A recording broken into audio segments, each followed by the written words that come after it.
Ignorance is an industry, big industry. And there are those who want Africa to continue to wallow in poverty and to wallow in ignorance because it is their safest bet to their continued benefit.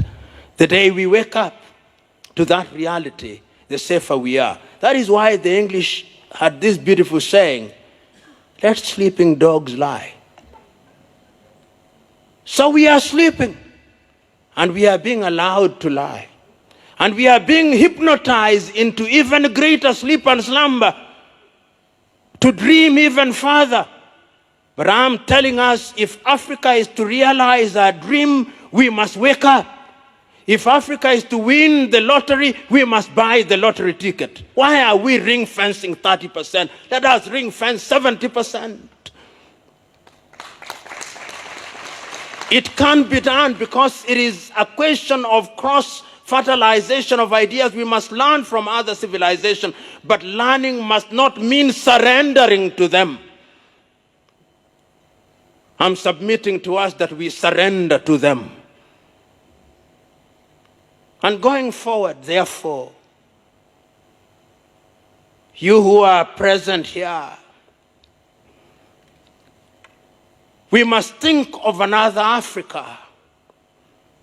An Africa where when we talk about technology, whether it is in solar technology today, Morocco, and I stand to be corrected, is engaged in developing one of the largest solar farms anywhere in the world.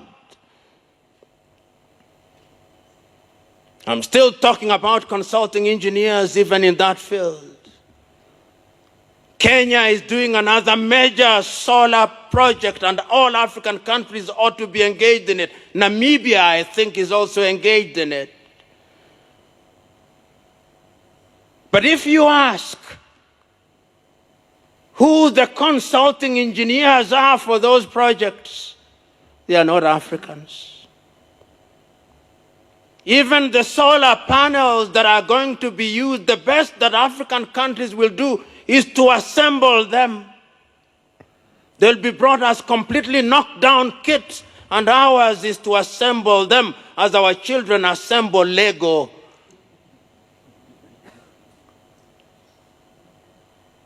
We are talking about water and water, which is an important thing, and water engineering. And we have consulting engineers in that regard. Even when we talk about water engineering and the drilling equipment, I know of no African country that makes water drilling equipment. Perhaps South Africa. South Africans correct me.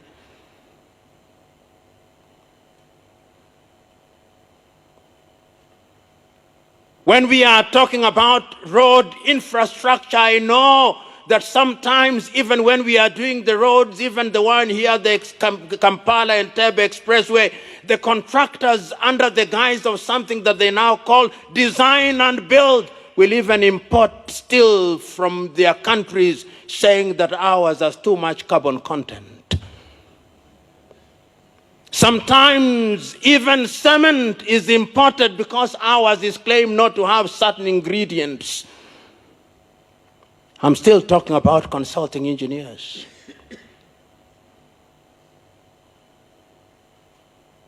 When we are doing our railways, we may celebrate them all we want,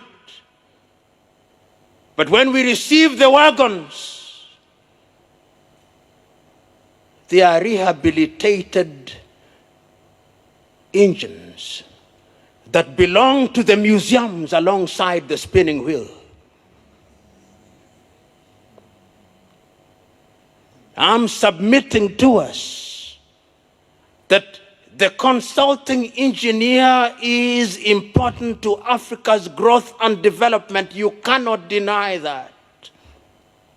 And I can see the vision. I can see what the African leaders were thinking about when they met in Addis Ababa, Ethiopia, and came up with Agenda 2063. They were looking at the engineer and they were saying that the engineer, well, if he is a civil engineer, Let him be an African civil engineer who is aware of the African terrain. Let him be an engineer who is equipped with what he or she needs to grow Africa, so that when he or she is engaged in designing and ultimately presiding over the building of African roads, he knows his or her continent. That is what they were thinking. So that when they are building this road across the continent to the equatorial forest of Congo, they are building and they are empowering other African engineers. I saw them thinking about that. They must have been thinking about hydroelectric power, and they were thinking about generating power from the nearly 1,270 hydroelectric power stations that we have built. They were thinking of geothermal, and they were thinking of consulting engineers who have African experience and know Africa and relate with other civilizations in a manner that is beneficial to Africa. They must have been thinking like that. When they were thinking about fuel, fossil fuel, and they were thinking about the pipeline, they must have been thinking about chemical engineers and other related engineers who would be doing things for the benefit of Africa. They were thinking about aeronautical engineers that would be capable not only of ensuring that the planes that are made in Europe and America fly, but who are moving progressively to ensuring that even Africa can produce an aircraft. The Brazilians have done it in our lifetime. But today, that is not the truth. So, fellow engineers, if I have dampened your spirit, that was my intention. Because it is those dampened spirits that are capable of providing a fertile ground for the fruit of growth to germinate. This continent is capable of achieving much. Africa today has a population of 1.1 billion. We are 55 countries, and all the 55 countries, our economy is only as big as that of India. We can do better. And if we are going to do better, I have no doubt in my mind that you great minds that are gathered here, because the minds that are present here are some of the best minds that Africa can offer. Let it not be business as usual.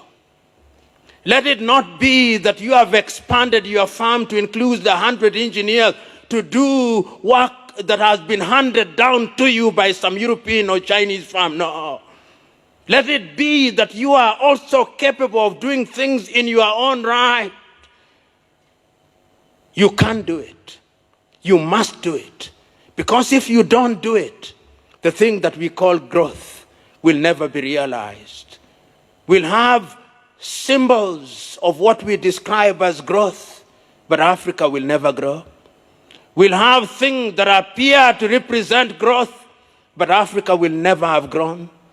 So, ladies and gentlemen, I'm here to remind you and to remind myself that if Africa is to realize our potential in the world of infrastructure, because as the Vice President rightly said, if you have infrastructure, it has an impact on agriculture, it has an impact on mining, it has an impact on the health sector, it has an impact in every other sector in our economies. It can be done. It must be done. And you are the ones who are going to do it. And remember that the world is not very kind. All of us know. Every other person in every other part of the world is trying to ensure that they are at the top of the food chain. Where is Africa in the food chain?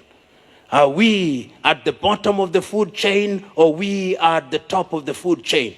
I am saying we are at the bottom, and going forward we must fight our way to ensure that we are beginning to talk about things like nanotechnology. What are we teaching in our universities? Most of our universities, faculties of engineering have equipment that were used in Europe during the industrial age. I'm saying this rather melodramatically, but I'm making my point. We must change. There must be a linkage between the practicing consulting engineer and the universities. There must be a linkage between that and industry. It cannot be right that in this day and age, that linkage is not there. And I believe that under the aegis of Gamma and FIDIC, it can be done, and that deliberate efforts are going to be made to ensure that we move in that positive direction so that Agenda 2063 is realized and the promises under the Sustainable Development Goals are also realized. I want to conclude with this.